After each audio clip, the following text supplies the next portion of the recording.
Giles was probably one of the only streets in Chicago named after an African American. Not honorary Giles, but I was born on the same block as the 8th Regiment Armory. Are you kidding? Know about it. Well, I knew the Armory was there. No, we used to play on the cannons and stuff. But I didn't know about the history of the Armory. I didn't know that that victory statue on 35th and King Drive was dedicated to the soldiers who fought in World War I and died. And that the first name on the list of people who died was Lieutenant George L. Giles. I didn't know that. So this book, that's what it's about.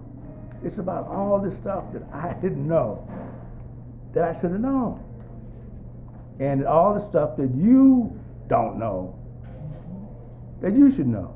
And I'm not just talking about so-called black people, or so-called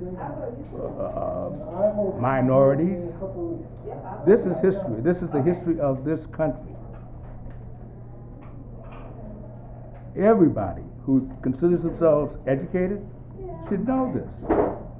Louis Armstrong became Louis Armstrong that we know in a place that was about a block and a half from where I was born, on 35th and Calumet, the Sunset Cafe. I didn't know that when I was a kid. I didn't know that till I was in my 50s.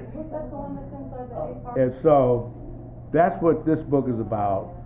And this is the beginning of my life as not a historian. I'm not a historian. I don't pretend to be. I don't play one on TV. But I am a popularizer of information. I am a creative catalyst.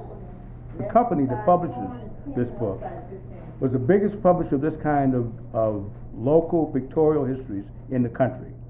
They had over 6,000 titles when I contacted them about this.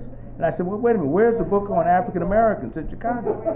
And they said, we don't have one. I said, you gotta be kidding. There's no book? You got 6,000 titles and you haven't done one on African Americans in Chicago? And they said, no. I said, well, I'm gonna do it. And they said, well, prove it, you can do it. So I sent them a proposal, and 6 months later, I had done the book. Why could I do that? Because of my background in advertising.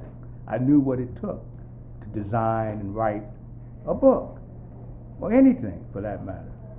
That's what I learned at J. Walter Thompson, Leo Burnett, with Conan Belding. Now, I've got this idea to take this beyond this one small book. And I say, this is the beginning. This is not the history of African Americans in Chicago. This is the beginning of learning the history. And there's over 200 pictures.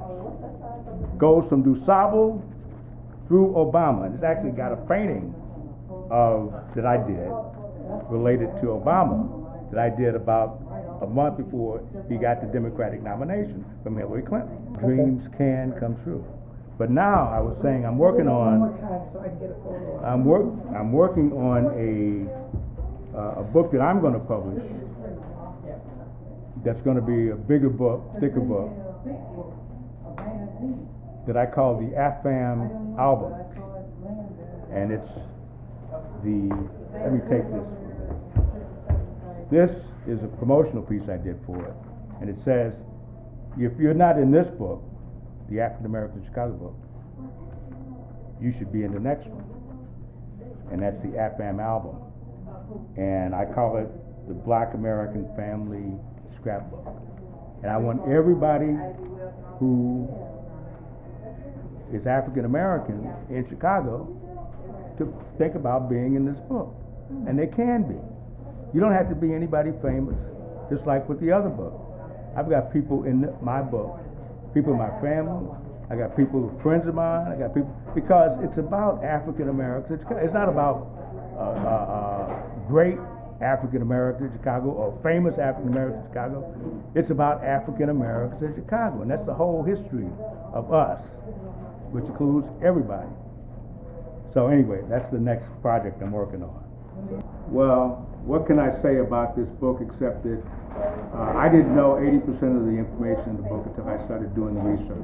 I grew up in the area but did not know. Now I know, and now you can know. African Americans in Chicago, it's like a pictorial scrapbook, a family album of African Americans in Chicago. If you don't have it, you better get it. I am at the DuSable Museum Trading Post. And you know where the DuSable Museum is because it's right on the corner, the edge of Washington Park in Chicago at 56 and Cottage Grove.